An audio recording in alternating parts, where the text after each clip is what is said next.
Hemos invitado a don José María Alsina Roca, que viene de Barcelona, le agradecemos su presencia, ya está más de una vez con nosotros.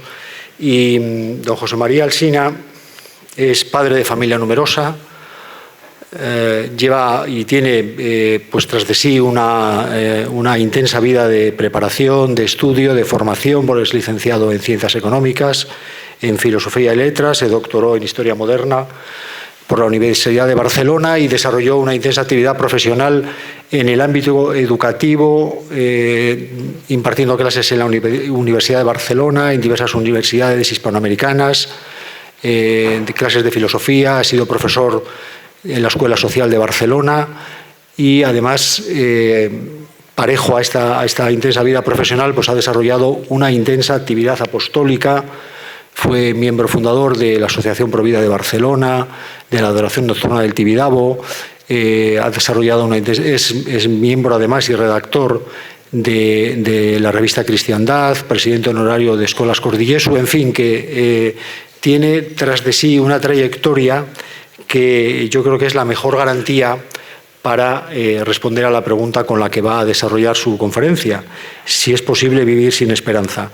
Le vamos a escuchar con mucha atención porque cuando acabe su intervención seguramente que la pregunta se habrá resuelto y favorablemente además, seguro. Así que don José María tiene la palabra. Invitación que hace ya meses se me hizo y esto dio lugar a que pensara sobre este tema, pensara y repensara.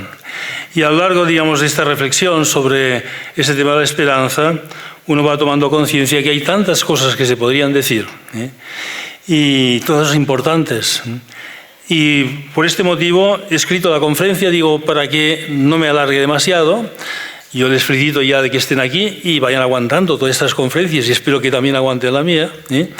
Y al mismo tiempo no dejar de decir aquellas cosas que me parecen importantes. Es un tema realmente importante.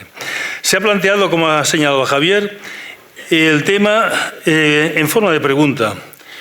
Y la razón no es invitar al final simplemente a responderla, porque la respuesta parece en principio evidente. Sin embargo, la realidad parece desmentir esta aparente obviedad. ¿Podemos vivir sin esperanza? No se puede vivir sin esperanza, se ha dicho repetidas veces, y hay afirmaciones muy contundentes en este sentido. El filósofo francés Gabriel Marcel tiene esta afirmación tan clara: vivir sin esperanza es un suicidio anticipado.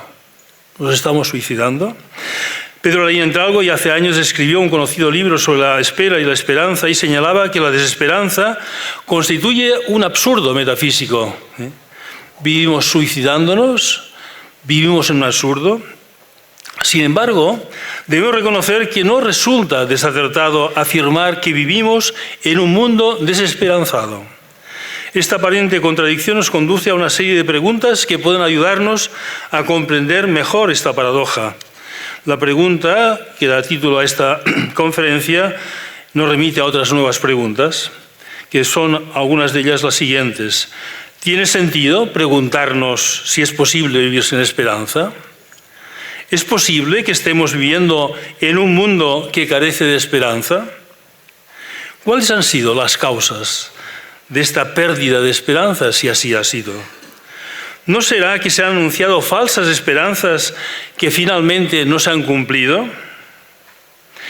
¿Estamos ante un mundo que intenta ocultar su frustración o ante un mundo de resentidos que se sienten defraudados por esperanzas que no tenían verdadero fundamento en la realidad? ¿Cuáles son las consecuencias de vivir, si esto se llama vida, de vivir sin esperanza? Y finalmente, si llegamos a la conclusión de que vivimos en un mundo desesperanzado, ¿no deberíamos reflexionar sobre los caminos que permitan recuperar aquello que resulta absolutamente necesario para vivir humanamente, para vivir con esperanza? A lo largo de esta conferencia intentaremos ofrecer algunas respuestas a estas cuestiones. Para plantearlo de un modo serio y coherente, me parece que es un camino adecuado hacer una breve reflexión sobre la esperanza como pasión y como virtud, siguiendo el pensamiento de este gran maestro que es Santo Tomás de Aquino. En primer lugar, es importante distinguir, como algo previo a tratar lo que dice Santo Tomás de Aquino, entre la pasión de la esperanza y la virtud teologal de la esperanza. Hoy, respecto a la primera, los psicólogos suelen referirse a esta realidad de la pasión utilizando distintos términos, sentimientos, emociones, afectos, pero conviene recordar que las pasiones son fuerzas, igual que sentimientos, emociones y afectos, que impulsan nuestra acción y que pueden estar ordenadas o desordenadas. Una pasión no es algo desordenado por naturaleza. Así ocurre, por ejemplo, algunos ejemplos de pasiones, el amor, el deseo, la tristeza o la misma esperanza. Cuando las pasiones se someten a la recta razón, se convierten en algo imprescindible para la vida moral y para el obrar humano. Por ello, puede haber amores buenos o desordenados, deseos rectos o equivocados, tristezas adecuadas o inapropiadas y también esperanzas verdaderas o falsas, con consecuencias, esto sí, morales muy distintas. Considerar primero la pasión de la esperanza nos ayudará a comprender mejor la virtud teologal de la esperanza. Santo Tomás estudia esta pasión en la Suma Teológica, en la Prima Secunde, cuestión 40. Allí señala que el objeto de la esperanza se define por 4 condiciones fundamentales. En primer lugar, debe esperarse un bien, porque propiamente solamente se espera aquello que se considera bueno. En segundo lugar, debe ser un bien futuro, pues la esperanza no se refiere a aquello que ya poseemos. En tercer lugar, debe tratarse de un bien arduo, es decir, algo que no se consigue fácilmente y que exige esfuerzo. Y finalmente, debe ser un bien posible, porque nadie espera aquello que considera absolutamente inalcanzable, sería un absurdo. En esto se diferencia la esperanza de la desesperación, aquel que piensa que aquello que desea no lo puede alcanzar. Respecto a esta última condición de la posibilidad, Santo Tomás añade una observación muy importante. Una cosa puede ser posible de 2 maneras, por nuestras propias fuerzas y esfuerzo o por la ayuda de otro. Por eso en el ser humano suelen surgir 2 formas de esperanza, la que se apoya en nuestras capacidades y la que se apoya en la ayuda de los demás. Podemos resumir, por tanto, estas condiciones, y esto vale la pena recordarlo, con 4 palabras: bien, futuro, arduo, posible, a la que hay que añadir esta doble posibilidad, nuestras propias fuerzas o con la ayuda de los otros. Si reflexionamos sobre estas características, podemos comprender mejor algunos aspectos que explican por qué vivimos en un mundo que parece haber perdido la esperanza. Se pierde alguna de estas condiciones y tendremos un mundo desesperanzado, o se pierden todas. Conviene distinguir en primer lugar entre pequeñas esperanzas que acompañan la vida cotidiana, esto es la vida ordinaria, y la gran esperanza que orienta toda una vida, aquella que configura la existencia de una persona. Sin embargo, lo que digamos sobre esta gran esperanza influye también de manera decisiva en las esperanzas más pequeñas de la vida cotidiana. Si hay una gran esperanza, las otras se ordenan a ella. En primer lugar, solo hay un motivo de esperanza si anhelamos un bien, hemos dicho.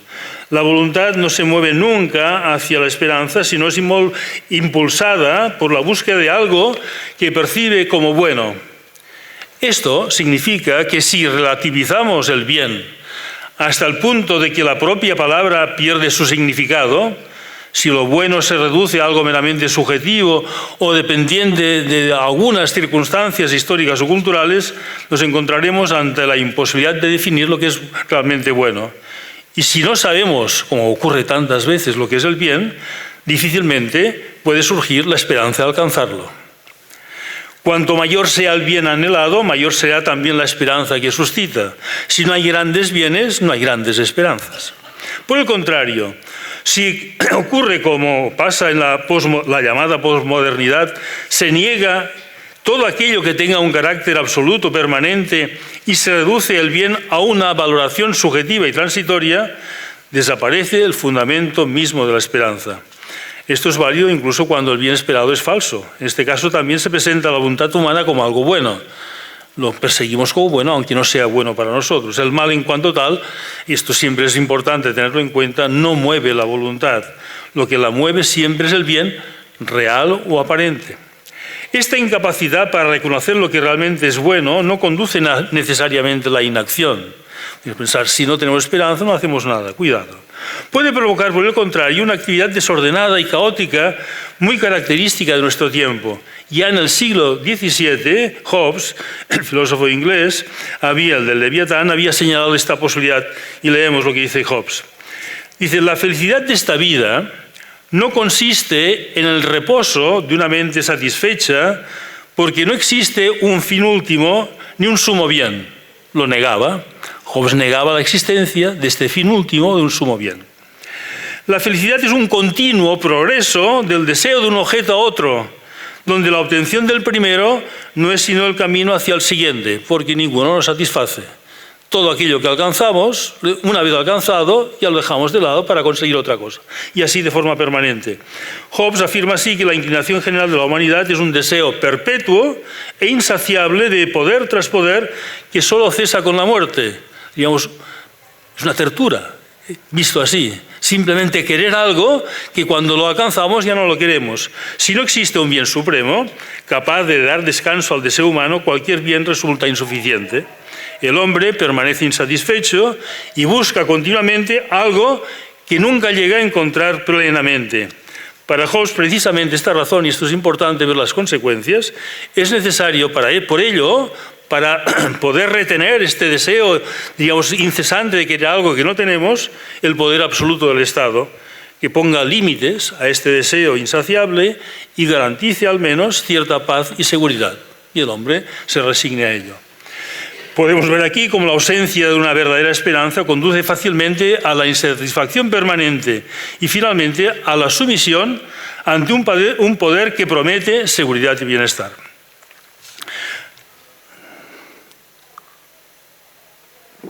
La segunda condición de la esperanza es que se refiere a un bien futuro. El futuro, sin embargo, todavía no existe en la realidad.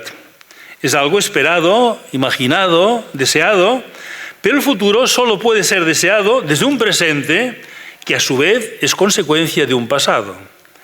Esperamos algo porque tenemos ya alguna experiencia previa, total o parcial, de un bien conocido. Si no fuera conocido, algo conocido por lo menos, no lo podríamos desear. Por el contrario, cuando se desprecia o se niega el pasado, cuando se considera simplemente algo que hay que olvidar o superar, como tantas veces se presenta así, el resultado es un futuro igualmente rechazado.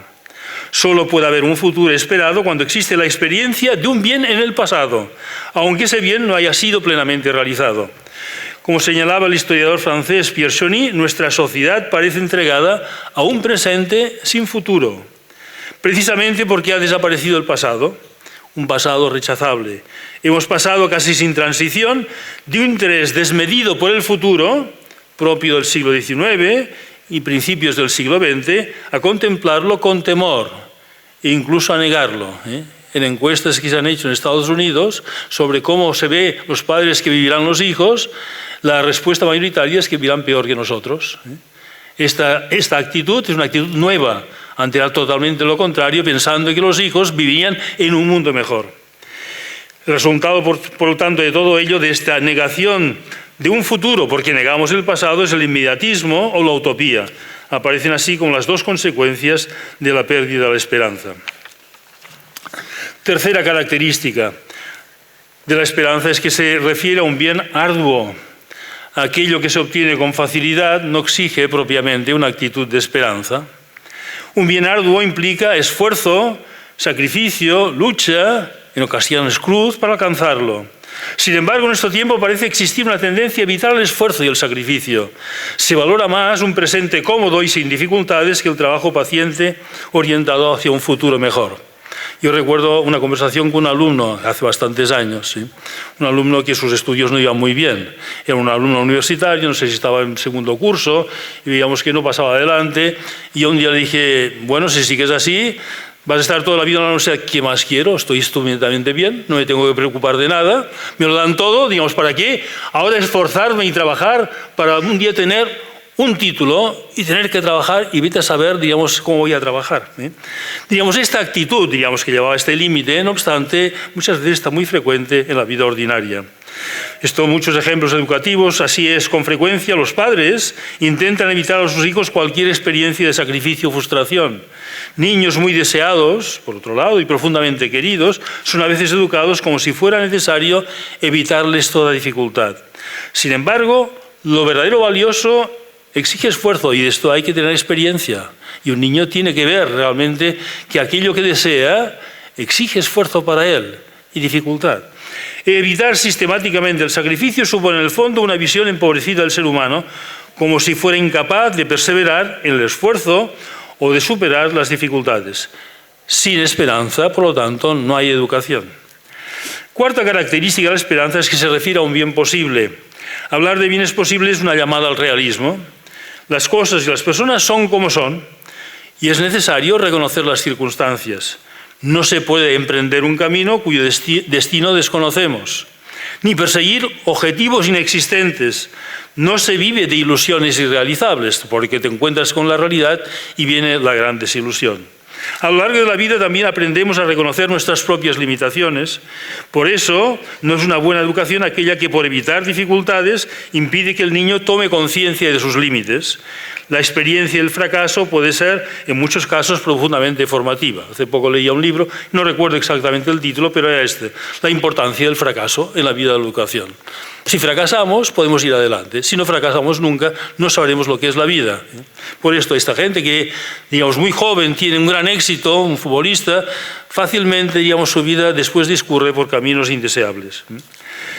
Sin fracaso no hay verdadera maduración ni progreso. Pero al mismo tiempo conviene recordar que la posibilidad de alcanzar algo no depende exclusivamente de nuestras propias capacidades. Nuestra vulnerabilidad y nuestras limitaciones nos llevan a dirigir la mirada hacia los demás, hacia quienes pueden prestarnos la ayuda que necesitamos. Y esto es muy importante. El ser humano a lo largo de toda la vida necesita la ayuda de los otros. Cuando es niño, cuando es joven, cuando ya es más adulto y cuando es viejo, como los que ya lo somos, necesitamos la ayuda de los demás de una forma evidente. Ya sea que la reciba espontáneamente o que tenga que solicitarla, que no es ninguna, diríamos, humillación. Por eso la esperanza siempre se desarrolla en el marco de la convivencia y de la amistad. El individualismo de nuestros días, orgulloso, o la soledad encerrada en sí misma, constituyen obstáculos que hacen muy difícil la esperanza. Un hombre que no quiera tener amigos perderá la esperanza. En este sentido, conviene recordar la afirmación de Aristóteles en la Ética Nicómaco: sin amigos nadie querría vivir. Es tan importante la amistad. El amigo genera confianza y nos ayuda a afrontar las dificultades propias de aquello que esperamos alcanzar. Sin amistad no es posible la esperanza. Para completar esta reflexión sobre la pasión de la esperanza, conviene considerar, como lo hace Santo Tomás, su relación con algunas virtudes morales. Especialmente vamos a señalar tres: la fortaleza, la magnanimidad y la humildad. La fortaleza, esto es muy conocido, nos dispone a realizar acciones difíciles que exigen valor y perseverancia. Gracias a ella podemos superar obstáculos e incluso afrontar situaciones que ponen en peligro nuestra vida. Actúa con fortaleza el soldado que defiende a su patria, quien arriesga su vida, por ejemplo, para salvar a un náufrago, o quien persevera en tareas exigentes como la educación de los hijos en una sociedad compleja. No simplemente, diríamos, el soldado, sino el padre de familia necesita hoy para educar a sus hijos también la fortaleza, importante. En el plano sobrenatural, el acto supremo de la fortaleza es el del mártir, que entrega su vida como testimonio de su fe con la esperanza de la vida eterna y movido por el amor a Dios. La magnanimidad, por su parte, es la virtud que nos capacita para realizar obras grandes. Grandes no por su exterioridad, sino su virtud moral. Muchas de estas obras grandes son reconocidas públicamente, a veces permanecen ocultas a los ojos de los demás, pero poseen una profunda grandeza humana y espiritual. Finalmente, la humildad desempeña un papel esencial en relación con la esperanza. Su función es moderar esta esperanza y orientarla adecuadamente, ayudándonos a conocer con realismo lo que es posible, tanto en relación con nuestras propias capacidades como con la ayuda de que podemos recibir de los demás. Saber quiénes somos y saber quiénes son los demás. La humildad nos permite situarnos en la verdad de nuestra condición humana, seres limitados, pero abiertos a la cooperación, a la amistad y al apoyo mutuo. Después de considerar la pasión de la esperanza, conviene detenernos ahora en una breve reflexión sobre la virtud teologal de la esperanza tan esencial en la vida cristiana. En este punto es siempre necesario recordar un principio fundamental formulado por Santo Tomás. La gracia no destruye la naturaleza, sino que la sana y la eleva. Y el sujeto de la gracia es precisamente la naturaleza. Por eso podemos afirmar que una persona que ha perdido completamente la esperanza humana difícilmente podrá abrirse a la esperanza sobrenatural. Una actitud esperanzada ante la vida dispone al hombre a recorrer el camino de la virtud teologal de la esperanza. Sin embargo, no pensemos que la pasión da lugar a la virtud. Debemos recordar siempre que la causa de lo sobrenatural no está en el hombre, sino en la gracia de Dios. Al mismo tiempo, esa misma gracia puede restaurar la naturaleza, es decir, el don de la esperanza sobrenatural puede convertirse también en el camino para recuperar una vida humana llena de esperanza. Camino, no simplemente la esperanza humana para la virtud teologal, sino la virtud teologal también nos hace recuperar la esperanza humana en las cosas aquellas que están en principio a nuestro alcance o con la ayuda de los demás. Escuchemos lo que dice Santo Tomás al respecto sobre la virtud de la esperanza teologal. Recordando aquellas condiciones que antes señalábamos, el bien esperado debe ser un bien futuro, arduo y posible, alcanzable con nuestra colaboración y sobre todo ahora, en la virtud teologal, con la ayuda de Dios. Leemos a Santo Tomás. Dice, el bien que propia y principalmente debemos esperar de Dios, lo esperamos de Dios, es un bien infinito, bien grande. Y al principio decíamos, cuanto más grande es el bien, más es el anhelo de poseerlo. Proporcionado al poder que Dios ayuda, pues es propio del poder infinito conducir al bien infinito. Y este bien, que esperamos, la vida eterna, que consiste en la fruición del mismo Dios. Porque muchas veces cuando hablamos de la vida eterna, subrayamos lo de eterna y nos quedamos poco con la vida. Y la vida es la que da Dios. Lo que esperamos es a Dios mismo. Esperamos la vida eterna, pero esperamos a Dios mismo. Benedicto XVI lo insistía en la Spes Salvi. En efecto, de Dios, sigue Santo Tomás, no se puede esperar un bien menor que Él, ya que la bondad por la que comunica bienes a sus criaturas no es menor que su esencia. Dios que nos puede comunicar un bien correspondiente a lo que es Él. ¿Y qué hay correspondiente a Él? Él mismo. Por lo tanto, lo que Dios nos promete es estar con Él, vivir su vida divina. Esto es la vida eterna. Como virtud teologal, la esperanza tiene objeto a Dios, igual que la fe y la caridad, esto comento. Sin embargo, en la esperanza Dios aparece bajo un aspecto particular. Dios como el bien que esperamos. No solo esperamos a Dios, sino que lo esperamos de Dios. La ayuda viene de Dios. Solamente de Dios podemos tener la virtud teologal de la esperanza. Dios es al mismo tiempo el objeto y la causa de nuestra esperanza. ¿Y qué esperamos de Dios? Lo hemos dicho ya. Santo Tomás afirma que de Dios debemos esperar algo digno de Él y solamente Dios mismo es digno de Dios. Por eso, cuando afirmamos que la esperanza cristiana es esperanza de vida eterna, estamos diciendo algo muy grande y gozoso. Esperamos gozar de Dios para siempre, participar de su vida y de su felicidad, que es lo que más ansiamos. Dios se hace presente en nuestra vida de modos muy diversos, teniendo bien que es un bien futuro, inalcanzable, digamos, a nuestra inteligencia. Sin embargo, tenemos cierta experiencia de Dios. Se hace presente ante todo en lo más profundo de nuestra alma, despertando el deseo de verle, de estar con Él, de gozar de su presencia. Este deseo ha sido expresado con gran intensidad por los místicos cristianos, especialmente por Santa Teresa y San Juan de la Cruz. Pero Dios también se hace presente a través de mediaciones humanas, muy reales, en la familia. Un niño descubre a Dios a través de su padre, y cuando al niño le explica el catecismo que Dios es Padre, se siente, digamos, ya seguro y confiado, sé quién es Dios, porque Dios es como mi Padre, pero más. Esta, digamos, es la primera experiencia fundamental en la vida cristiana. Y es la experiencia de Dios en la vida, en la Iglesia, en la comunidad cristiana en general, en toda la vida. Dicho esta, y podríamos hacer muchos otros ejemplos. Estas experiencias vividas a la luz de la fe se convierten en auténticas fuentes de esperanza. Sin embargo, Dios se hace también presente de otro modo muy fundamental, a través de su misericordia. La misericordia es una de las fuentes más profundas de la esperanza cristiana, la experiencia de su perdón, que no está reservada a unos pocos privilegiados, que tienen una cierta experiencia mística de Dios, sino al alcance de un pecador, está al alcance de todos, especialmente de los más pequeños, de los más necesitados, de los más pecadores. Es la misericordia que descubrimos el amor infinito de Dios. Cuando el hombre rechaza la misericordia como algo humillante, como a veces pasa en nuestros días, como voy a aceptar algo, diríamos, de perdón, ya soy yo, diríamos, necesario para perdonarme a mí mismo, aparece una profunda frustración. El ser humano no puede borrar de su corazón el deseo de felicidad, que es siempre un deseo grande y permanente. Y esta experiencia de perdón es una experiencia profundamente y exclusivamente cristiana. Leía, no sé si en una de las revistas que dije Colina, posible, leía la noticia que, no sé si en Kenia, en uno de estos seminarios de tantas vocaciones, la vida del seminarista tenía un año más de duración. Y tenía un año más de duración porque en estos pueblos africanos no había la experiencia de perdón. Y un seminarista, para entrar, digamos, en esta experiencia, que perdonar es bueno, necesitaba un año más que lo que ocurría normalmente en Europa, digamos que una sociedad cuyas raíces son cristianas había considerado el perdón como algo realmente humano. Esto también pasa en la India. Tengo, digamos, constancia por experiencias de gente que lo ha contado, digamos, indios conversos que llegan a España y se encuentran, digamos, a Europa en general, con esa experiencia del perdón. Esto en nuestro país no existe.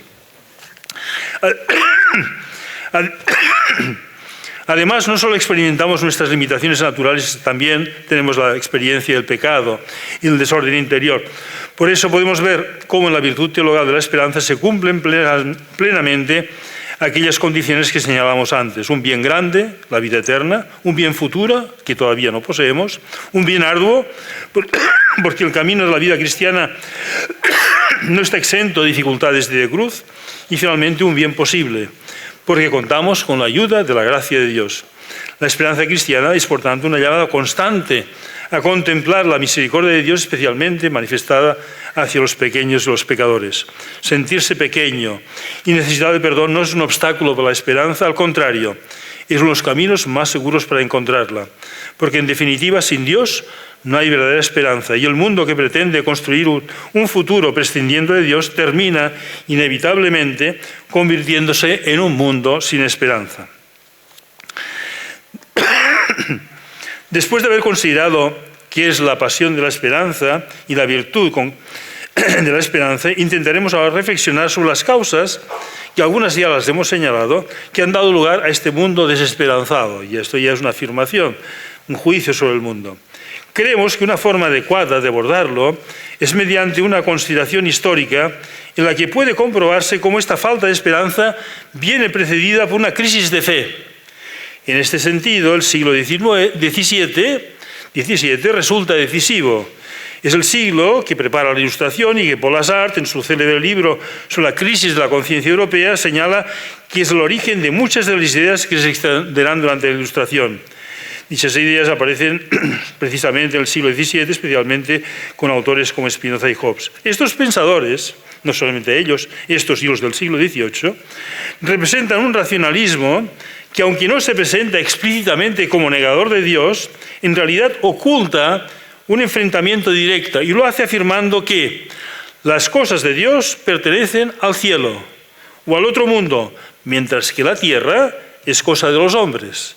Niegan, no que Dios sea creador y omnipotente, lo afirman, pero sí niegan un Dios providente, que intervenga en la vida humana, especialmente en la vida social. A medida que esta actitud se va generalizando, el resultado es la desaparición de Dios en la vida de los hombres. Si Dios no es providente, ¿para qué queremos a Dios? Primero de la vida social y posteriormente de la vida personal de cada individuo. La importancia de la vida social es porque hace que lo individual a veces arraigue más profundamente en la vida de cada persona. Esta situación, creada por la Ilustración francesa, sobre todo, y también inglesa durante el siglo XVIII, tendrá su manifestación política en la Revolución Francesa. No hay que olvidar el carácter profundamente anticristiano que adquirió en muchos momentos, generando verdaderos o a veces fingidos entusiasmos populares, y también el entusiasmo de ciertas élites artísticas, no hay que olvidarlo, culturales, políticas y económicas. Es un ejemplo simplemente, pero podemos pensar la admiración que tenía Kant por la Revolución Francesa o Beethoven por Napoleón.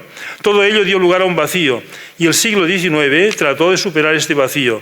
El vacío de un mundo, de momento en las élites, sin Dios.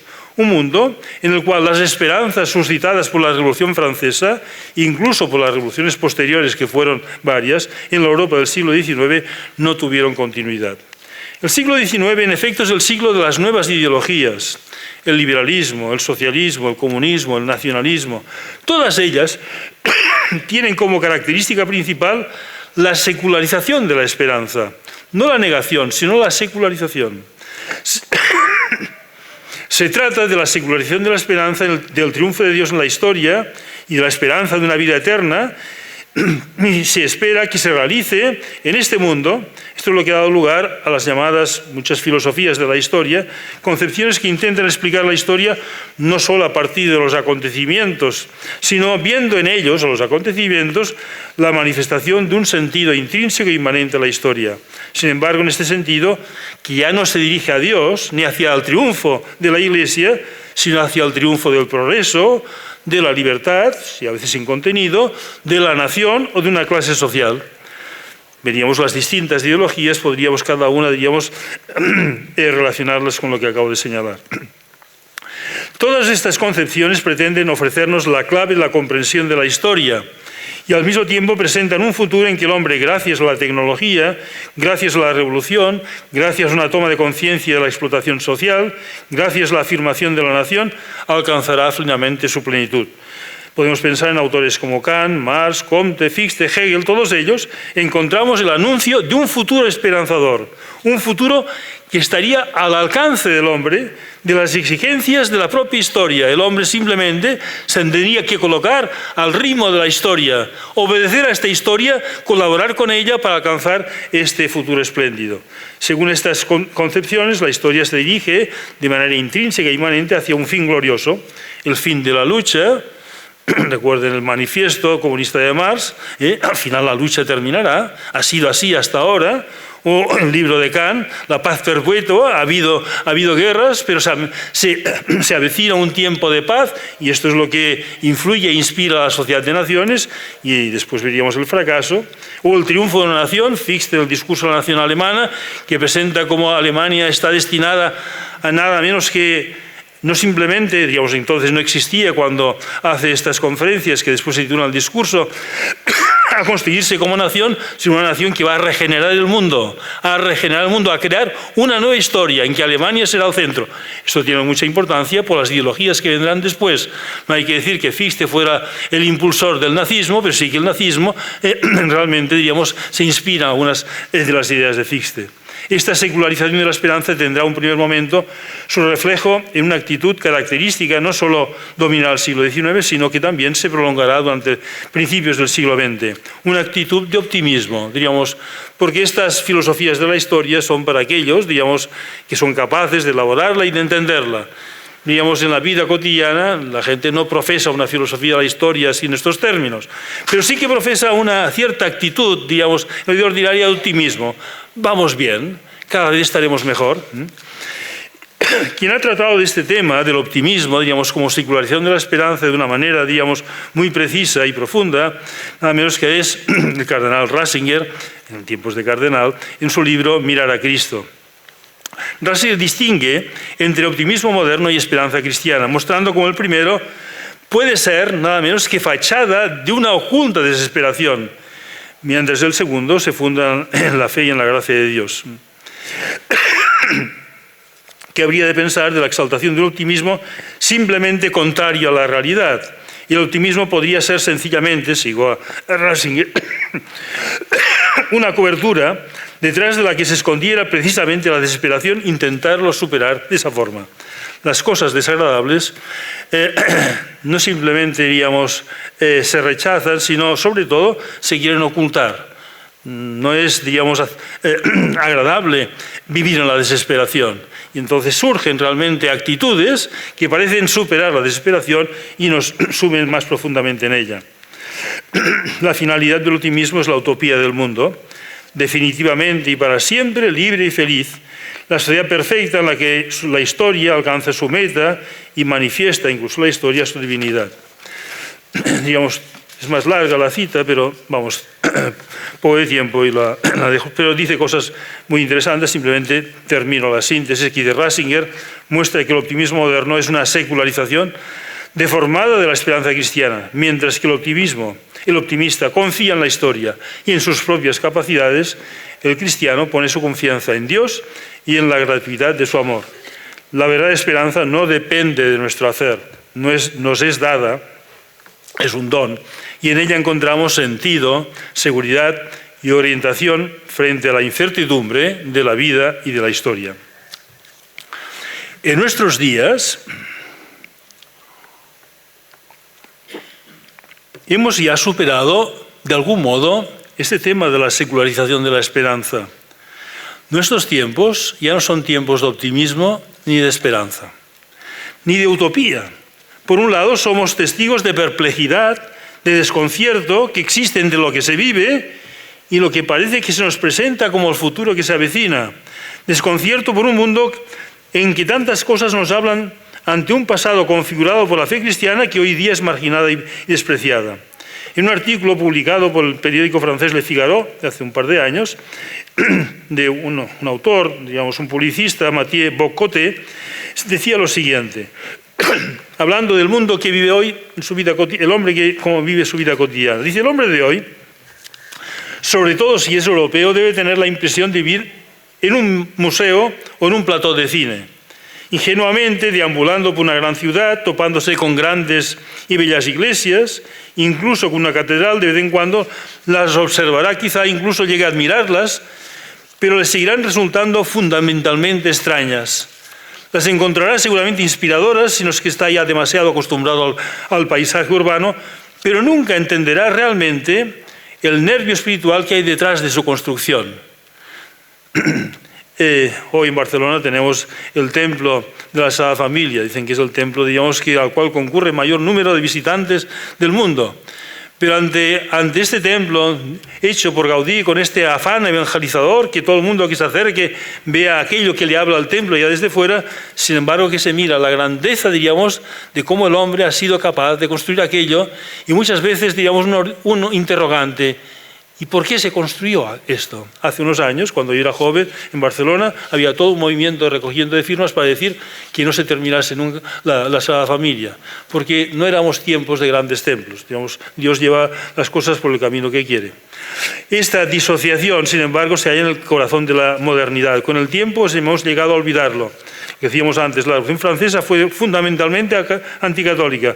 Se trataba de arrancar la matriz de una civilización y sustituirla por otra, portadora de la promesa de un nuevo gran comienzo, de un nuevo año cero, si quiso hacer un nuevo calendario, que evidentemente no perduró. El hombre iba a renacer liberado de toda trascendencia, capaz por fin de autoengendrarse, de autohacerse, pero para que ello el mundo de ayer debía ser arrasado.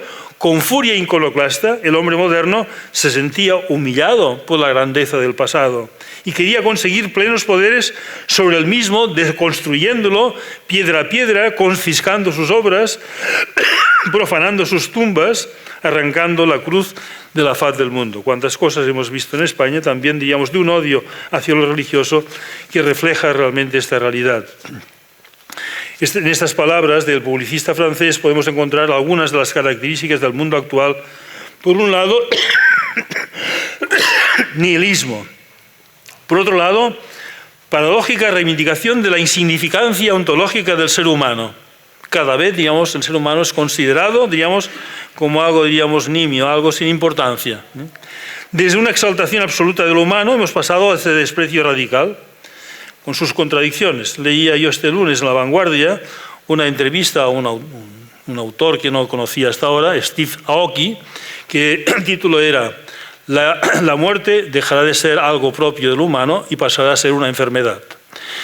Este autor, que tenía 48 años, decía, espero vivir 7 años porque he calculado que dentro de 7 años se habrá ya descubierto aquellos fármacos y aquellas técnicas para que la muerte esté al alcance de la voluntad humana.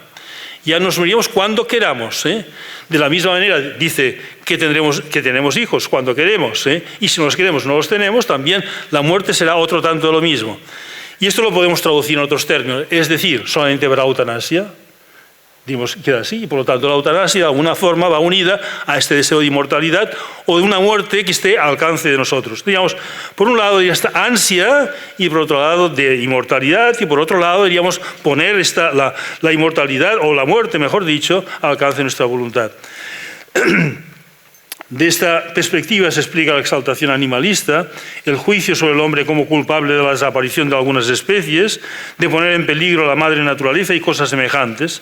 El hombre ya no pretende ser Dios en muchas cosas, ahora ya no quiere ser hombre. Se considera la condición humana como algo deficiente y de un modo contradictorio y paradójico se confía en la ciencia y en la técnica, fruto del trabajo y de la inteligencia humana, para crear un nuevo hombre. Esto es el transhumanismo, la contradicción total. ¿Quién va a hacer este nuevo hombre? El hombre, mediante, digamos, su técnica y su conocimiento. Este hombre tan deficiente va a crear un hombre mucho más perfecto. Todas estas reflexiones nos invitan a preguntar en qué tiempo vivimos. Difícil de responder con pocas palabras. Me parece que esta pregunta en torno a los tiempos requiere una reflexión a la luz de la fe y del magisterio de la Iglesia.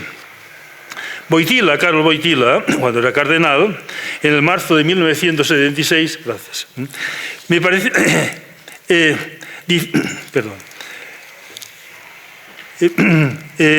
predicó unos ejercicios espirituales a la curia romana presidida por Pablo VI.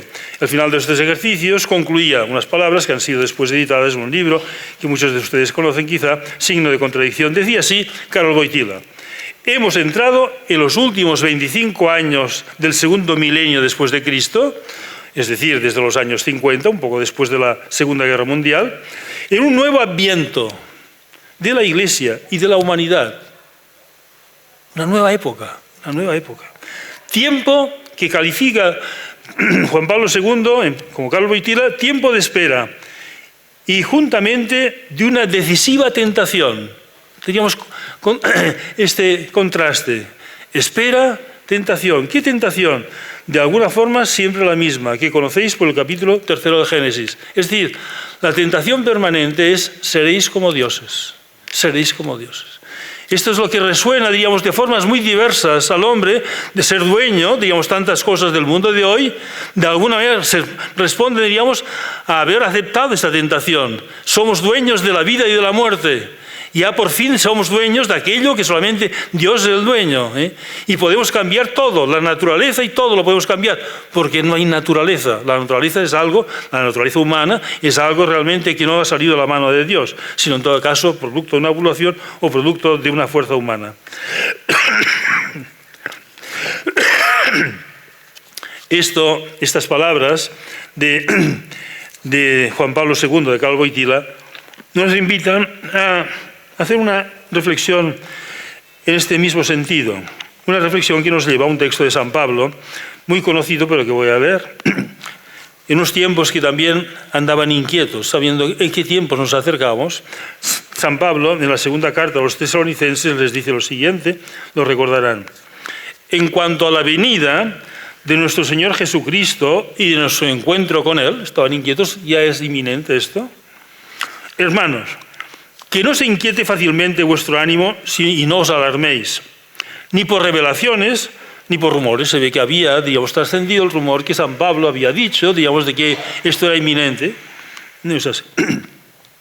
Que de ningún modo se engañe nadie. Y entonces dice algo importante, porque va a señalar qué tiene que ocurrir antes de la segunda venida, qué tiempos tienen que venir y se han venido estos tiempos. Nos sirve, digamos, para nosotros reflexionar sobre nuestros tiempos. Dice así, que de ningún modo se engañe nadie, porque antes tiene que venir la apostasía, y entonces dice cosas que tienen que venir. La apostasía, tiene que venir la apostasía. Manifestarse el hombre de iniquidad y el hijo de la perdición. Apostasía, hombre de iniquidad, hijo de perdición. Hombre de iniquidad, en griego es anomos. Anomos quiere decir el hombre sin ley. Sin ley.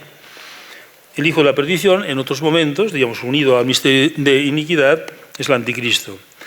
Que se opone, Se opone y se alza sobre todo lo que lleva el nombre de Dios o es adorado. Fijemos lo que dice, no simplemente se opone a Dios, sino todo lo que lleve el nombre de Dios. Es decir, todo aquello que tenga cierta característica de absoluto.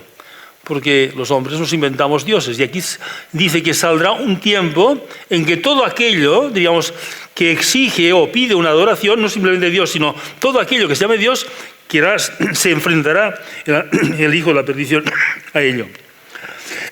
Y entonces les dice algo, sigue así, hasta el punto de sentarse él mismo en el templo de Dios, mostrándose como si fuera Dios. Este hijo de la perdición no querrá otro ídolo que él mismo. Se ha hablado mucho de ello, y yo no voy a hacer un comentario escriturístico, porque no es lo mío, digamos, de esto, pero sí algunas observaciones que han hecho algunos autores que me parecen importantes. Y entonces dice algo que nos lleva un poco, diríamos, de sorpresa, porque dice, pero ahora ya sabéis qué es lo que impide su manifestación, qué sucederá en su momento. Ya lo saben los tesalonicenses, pero nosotros no. San Agustín lo dice, nos ha dejado, diríamos, bueno, podía decírnoslo, por algo no lo dirá, porque ya está actuando el misterio de iniquidad. Solo falta que sea apartado el que ahora lo retiene. Y aquí la otra afirmación, hay algo que impide que este misterio de iniquidad se manifieste. Después voy a hacer una recapitulación. Bien. Lo dejo aquí porque lo más importante que quería comentar ya está. Y simplemente lo siguiente. Fijémonos en algunas expresiones de San Pablo ante los rumores de la inminencia de la segunda venida. Primero, tiene que venir la apostasía. Segundo, manifestarse el misterio de iniquidad o el hijo de la perdición, que se opone y se alza sobre todo lo que lleva el nombre de Dios adorado, mostrándose como si fuera Dios. Vamos a ver cada uno de esos términos. Apostasía. Solo hay apostasía cuando se ha confesado previamente la fe. Una cosa es el paganismo y otra cosa es la apostasía. Solamente son apóstatas aquellos que previamente tenían fe. Así ha ocurrido en nuestra civilización occidental. Nuestra civilización occidental no es una civilización pagana, es una civilización apóstata.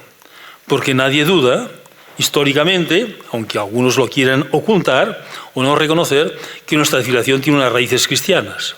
Raíces cristianas que ahora ha negado.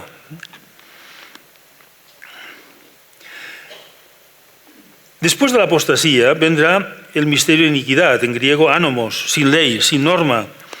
Podemos preguntarnos, ¿no vivimos en el mundo que se da por cancelado una ley fundada en el derecho natural? La ley actualmente es mera manifestación de la voluntad del poder. Quien lo ha asumido, ya sea en nombre del pueblo, ya sea por su propio, diríamos, poder, sea dictatorial o no. O todos los poderes, si son así, son dictatoriales. Ejemplo de ello tenemos el aborto, la eutanasia, el transgénero, la situación internacional que vivimos. No es una situación, como se ha venido diciendo, ordenada por el derecho, sino ordenada, diríamos, o impulsada y dominada por el poder. Lo mismo tenemos que decir del aborto y la eutanasia. No son realmente normas de derecho, sino todo lo contrario. Vivimos el misterio de iniquidad. O sea, aquello que ha anunciado por San Pablo, primero la apostasía, la estamos viviendo. El misterio de iniquidad también lo estamos viviendo. Ocupar el lugar del templo de Dios como si fuera Dios. ¿Cuántas voces en el pensamiento, en el ámbito del pensamiento y en la vida social lo han afirmado? Lo divino es meramente lo humano sublimado. No hay otro Dios fuera del hombre. Feuerbach, uno de los autores influyentes en Marx, lo dice así, Todo lo que decimos de Dios no es meramente aquello que se refiere al hombre, que se lo atribuimos a un ser inexistente que es Dios. Pero todo lo divino es lo humano, no reconocido, y por esto decimos que el hombre está alienado, está oprimido, porque no lo reconocemos que es un Dios. Esto está más en el centro de toda la ideología marxista, porque la ideología marxista no es la redención de los pobres, es esto, es reconocer que el hombre es un Dios. Pero San Pablo añade otra cosa que también nos llama la atención. Dice, ya está actuando el misterio de iniquidad, solo falta que sea apartado lo que hasta ahora lo retiene. hay algo, dice San Pablo, que retiene en su tiempo que se manifieste. Nos podríamos preguntar, aquello que San Pablo dice que lo retiene, que no dice lo que es, dice que eso había dicho a los tesalonicenses, pero a nosotros no. ¿Qué es lo que lo retiene? Los santos padres, San Agustín, tiene en la Ciudad de Dios, trata de ese tema, dice, no lo sabemos, pero podemos imaginarnos. Yo no voy a exponer toda la reflexión porque llega a esta conclusión, que sería largo, pero dice, seguramente era el Imperio Romano. Y no lo podía decir porque estaría mal visto pensar que el Imperio Romano va a desaparecer. Porque esto que lo retiene, algún día no lo retendrá. Y los romanos pensaban en la Roma eterna. Roma no va a desaparecer nunca. Y por lo tanto dice, para no tener complicaciones, no hablemos del Imperio Romano como algo que va a desaparecer. Pero entonces nos preguntamos, históricamente, ¿ha desaparecido ya el Imperio Romano? Y todos aquellos que saben de historia dirán, no faltaría más. En el 476 entran allí los ostrogodos y derriban al emperador Rómulo Rego, tienen que enviar las insignias al emperador Zenón de Oriente. Pero cuidado, el Imperio Romano continúa existiendo. Su capital, Constantinopla, pero sigue llamándose Imperio Romano. Los historiadores llamamos Imperio Romano de Oriente, pero al Imperio Romano. Por lo tanto, en el siglo V no desaparece el Imperio Romano. Entonces ya tenemos la solución del tema. Ya sabemos cuándo desaparece, cuando cae Constantinopla, la capital de ese imperio, 1453. Pero resulta lo siguiente, que, digamos, por otro lado, antes de que ocurriera esto, ya en Occidente ha habido un intento de resucitar el Imperio Romano. El Oriente está muy lejos. Aquello es el Imperio Romano, pero el Occidente era algo más cercano. Aquí tenemos a Carlomagno, creador de un nuevo Imperio Romano. Y esto continuará con este título de Sacro Romano Imperio, del cual uno de los emperadores fue nuestro rey Carlos V. Diríamos, ¿hasta cuándo durará esto? Durará hasta el siglo XIX. Cuando Napoleón, cuando él se quiere titular emperador, exige al emperador de Austria, que aún llevaba el título de emperador romano, que deje de tener el título. Miren, lo comprobaba yo esta semana, justamente pensando en esta conferencia, en una parroquia, encontré el misal romano en la edición de 1940, no hace tanto, Y claro, aquí todos, yo creo que todos son más jóvenes que yo. No sé si hay alguno de mi edad. Pero si hay alguno de mi edad recordará que en los años 50, en Semana Santa, el sábado se celebraba por la mañana. No sé si alguien lo recuerda, supongo que no. Pero era así.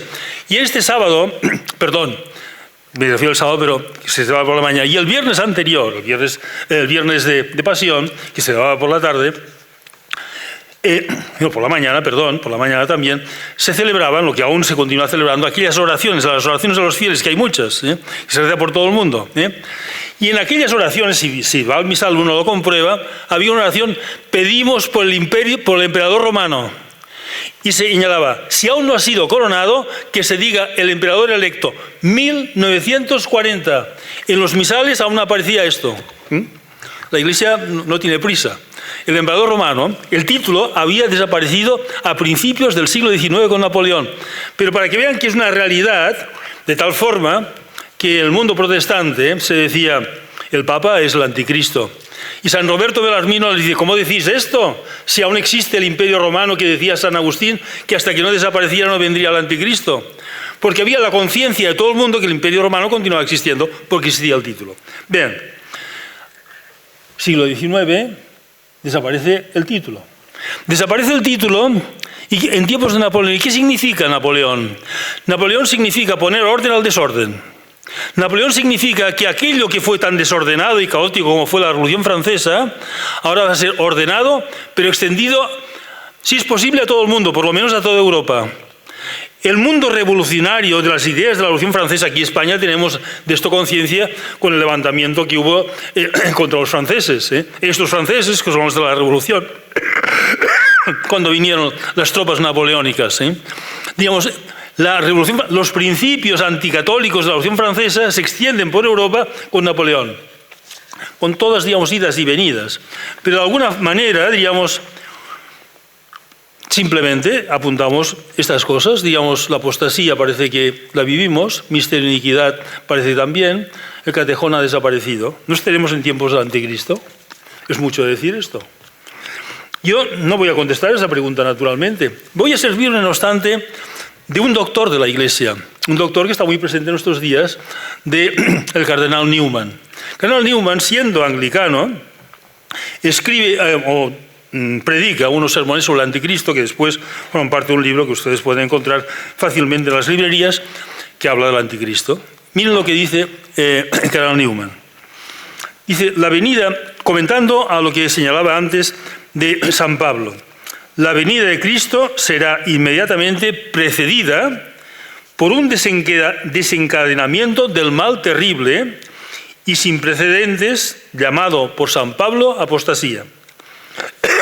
Recordemos, estamos en el siglo XIX, Newman, finales aún, aunque vivió a principios del siglo XX, esto está escrito antes de la conversión. Dice, apostasía, una deserción en medio de la cual aparecerá un cierto y terrible hombre de pecado e hijo de perdición, el especial y singular enemigo de Cristo o anticristo. En este tiempo de revoluciones prevalecerán, la presente estructura de la sociedad será desarticulada. Al presente el espíritu que le encarnará y representará es contenido por los poderes existentes. Los poderes existentes se refiere al catejón.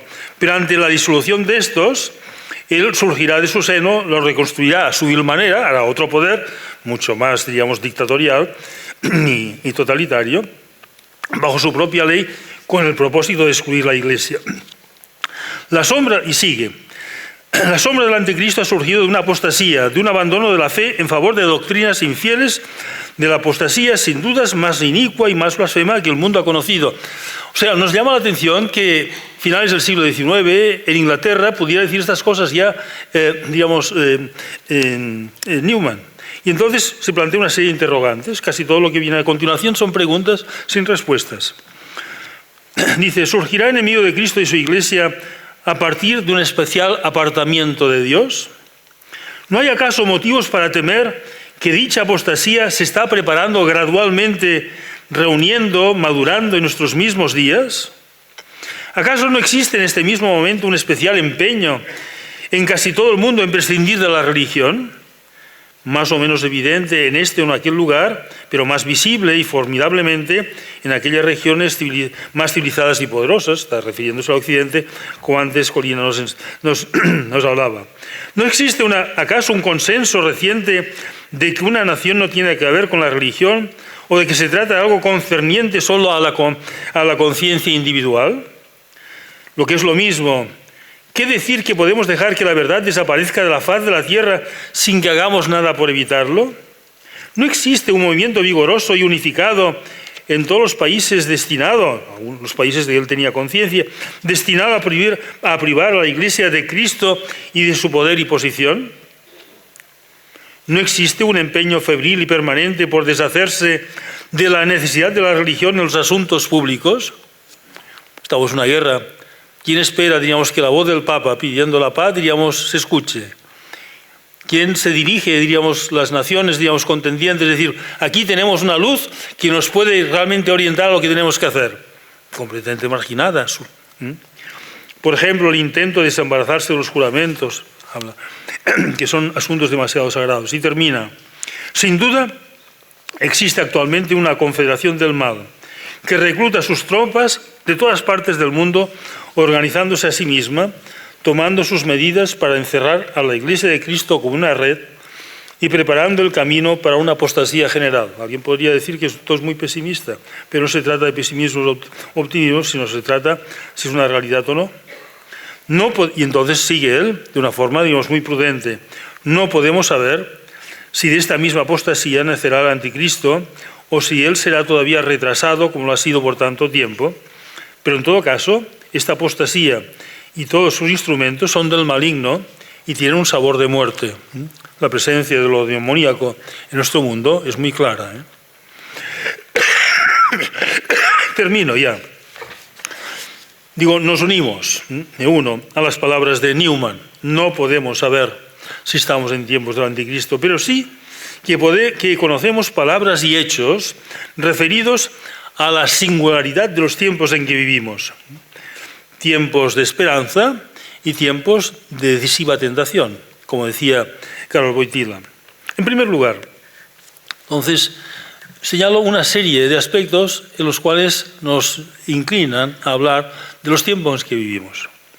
Son tiempos de mártires. Siglo XX y siglo XXI, sobre todo el siglo XX, ha sido así calificado, el siglo de los mártires.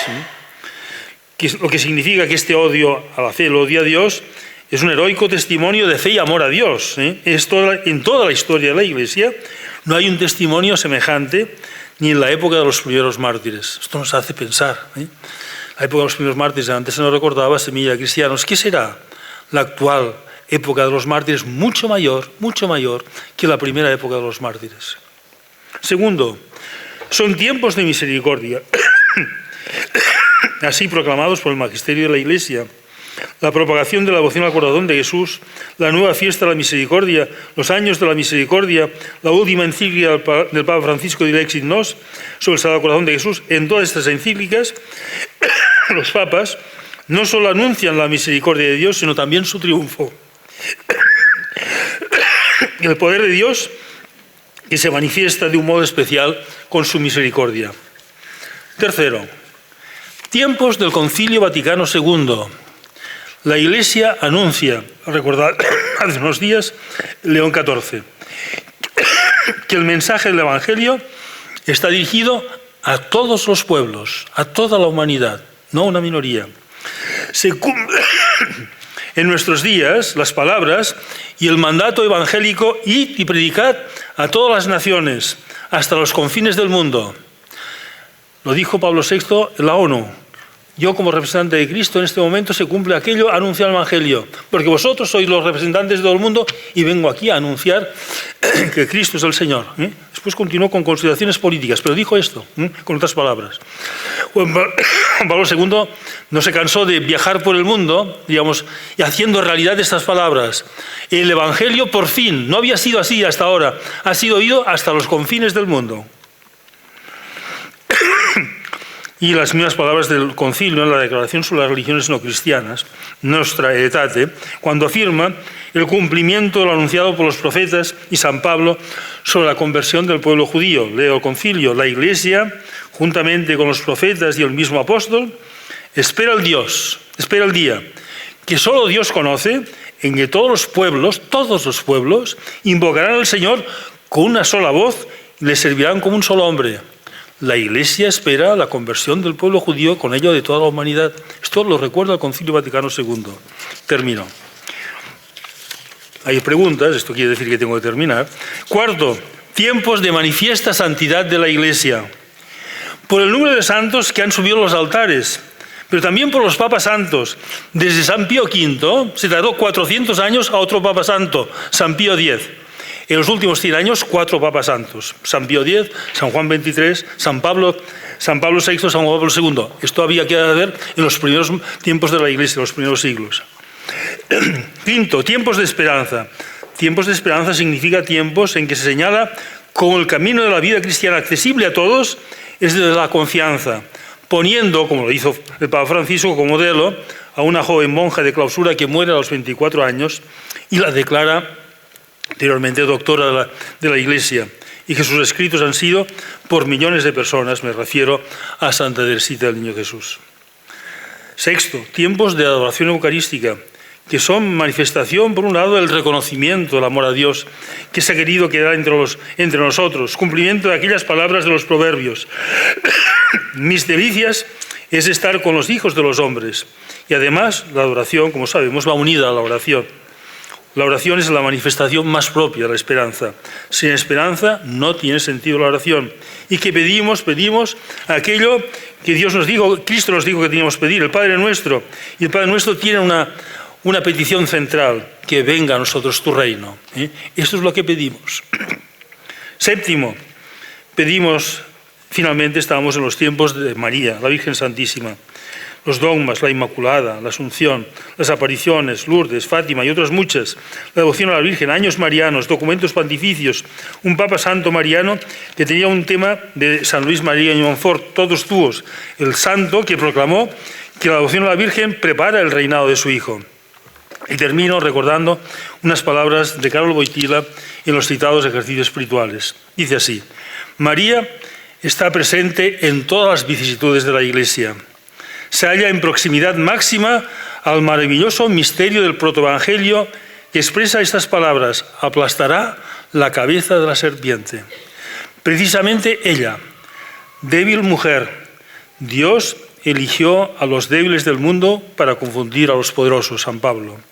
Nuestros tiempos se hallan bajo el signo de una gran espera. Todos los creyentes en Cristo y adoradores del Dios verdadero buscan los caminos de un recíproco acercamiento. De cosas de estas nos hablaba antes Colina. Buscan los caminos de la unión con la consigna: Cristo libera y une. La Iglesia, pueblo de Dios, siente cada vez más profundamente su llamada a esta unidad. La Iglesia, pueblo de Dios, es al mismo tiempo cuerpo místico de Cristo. San Pablo comparó la Iglesia al cuerpo humano para mejor expresar su vida y su unidad. Pero es la Madre la que da al cuerpo la vida y la unidad. María, por obra del Espíritu Santo, dio la unidad al cuerpo de Cristo. Por esto nuestra esperanza se dirige hoy de modo particular a ella, en ese tiempo en el que el cuerpo místico de Cristo encuentra su más completa reconstitución en la unidad. Hemos entrado, las palabras que antes he leído, pero vuelvo a leer, en los últimos 25 años del segundo milenio después de Cristo, en un nuevo adviento de la Iglesia y de la humanidad. Nuevo adviento. Adviento solamente esperamos a Dios. Tiempo de espera y juntamente, no hay que olvidarlo, con una decisiva tentación, de alguna forma siempre la misma, que conocemos el capítulo 3, seréis como dioses, pero en un sentido cada vez más radical. Tiempo de grandes pruebas, pero también de gran esperanza. Precisamente para este tiempo se nos ha dado la señal: Cristo, signo de contradicción; la mujer vestida de sol, señal grande en el cielo. Muchas gracias.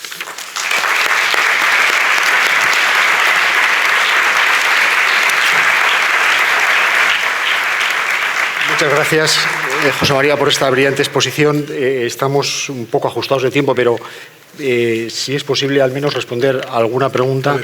En una pregunta se pide que se precise, se ha referido al catejón, si puede precisarlo. El catejón es lo que retiene a la aparición del misterio de iniquidad. Y dice que San Pablo, de esto lo ha contado a los tesalonicenses, no os lo ha contado a nosotros. He dicho lo que dice San Agustín y otros padres de la Iglesia, opinión que después ha sido, diríamos, repetida hasta hace poco tiempo, era bastante común, que esto que lo retiene es el Imperio Romano. Y no nos referimos meramente al imperio como aquello que se constituyó, diríamos, y lo conocemos la historia, sino el Imperio Romano que viene, diríamos, caracterizado por el imperio de la norma. El Imperio Romano, a pesar de todas sus barbaridades, sin embargo tenía, diríamos, como algo propio suyo, diríamos, que se regía por el derecho. Hasta tal punto que continuamos estudiando en derecho el derecho romano. Lo estudiamos porque es el ejemplo de lo que es la norma, una norma que no es voluntad humana, sino es algo, diríamos, lo justo, aquello que tiene que regular rectamente la vida de los hombres. Hoy día, esto es una opinión bastante generalizada, ya no hay derecho, ya no hay derecho. El momento en que se dice que el aborto puede ser un derecho, no hay derecho, no hay derecho, no tiene ningún sentido. Que los médicos pueden dedicarse a matar no tiene ningún sentido. Que los hombres se pueden dedicar a matar no tiene ningún sentido. Vivimos en esto. Por lo tanto, el catejón ha desaparecido. Ya no puedo decirnos más. Una segunda pregunta. ¿Dónde sitúa hoy la depresión? La depresión es fruto, la depresión es una enfermedad psicológica, pero tiene que ver, digamos, con una tristeza, digamos que muy ligada con lo que San Tomás dice que es la acedia. La acedia es la tristeza por el bien. Hoy día, muchas veces se reconoce lo que es el bien, pero no se ansía, se le ve como algo inasequible y nos produce tristeza. Y cuando no hay nada en la vida que lo esperemos y nos dé gozo, viene la depresión. La depresión es esto por un lado, y por otro lado, un sentimiento de absoluta soledad. El depresivo se encuentra, digamos, que no tiene a su alcance ningún bien, porque ningún bien le es atractivo. No hay nada que le atraiga, y al mismo tiempo tiene conciencia o experiencia de que aquella situación no le podrá sacar nadie. Y cuando alguien a un depresivo le dice, anímate, se desanima más, porque dices, lo que no puedo hacer, justamente me pides aquello, y cuando tengo conciencia de que no lo puedo hacer, me deprimo más. Después vienen todos los tratamientos y yo no entro de la depresión. Una última pregunta ya muy breve. ¿Hay esperanza de que los anglicanos vuelvan a la Iglesia Católica? Bueno, la esperanza nunca la perdemos porque la esperanza está puesta en Dios. Y Dios sabe más que nosotros. Lo que sí vemos es que aquellas personas que aún tienen la fe en un Dios verdadero y a pesar de todas las mediaciones equivocadas que pueda haber en su historia, van descubriendo a luz de la fe, diríamos que en la Iglesia Católica está la Iglesia de Cristo. Pensemos que Newman, cuando hizo el paso, no cree que lo hizo con gran entusiasmo, porque no fue muy bien recibido y no muy bien tratado. Después fue reconocido, pero tiene expresiones diciendo estaba mejor, más alegre cuando era protestante que ahora. Pero sin embargo, estaba convencido de que la Iglesia Católica era la Iglesia de Cristo y por lo tanto él tenía que ser católico, no podía ser otra cosa. Le gustase o no, veía todas las limitaciones, todas las formas de ser que a algunas le gustaban, a otros no. Él era un hombre muy inglés, y veía, digamos, esto, lo católico más como mediterráneo, muchas cosas.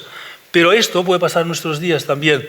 Estas conversiones que estamos viendo del anglicanismo proceden de esto. Cuando ven realmente, diríamos, abren los ojos, pero este abrir los ojos ante esta realidad, solamente la gracia de Dios lo puede hacer.